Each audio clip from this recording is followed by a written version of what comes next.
So what you may also want to do is go ahead and import out images as you like inside of SketchUp. So to go ahead and do that, you need to go around over here onto the file menu and then go around over here onto import right here. Once you do that, you can navigate to the folder where you have your image stored out and then click on it and click on import to import the image out, and you can see that you can place it on the floor right here.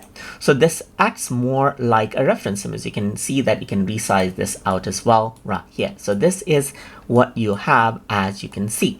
So now let's say, for example, I want to actually go ahead and import out a floor plan, then I can do that over here as well. So to do that, let me just go around over here onto file, go to import, and here you can see that I got this floor plan.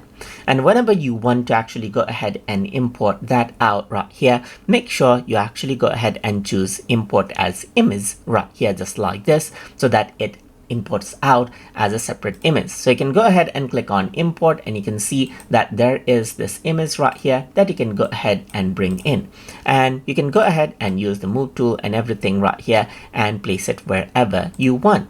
Let me just go around onto this image and delete this out right here, and I can go ahead and use the move tool right here, just like this, as you can see right here, just like this. Place it wherever you want, and you can use this as a reference right here to go ahead and make your a design as you like. So hope you guys learned something as always, and as always, please like, comment, share and subscribe.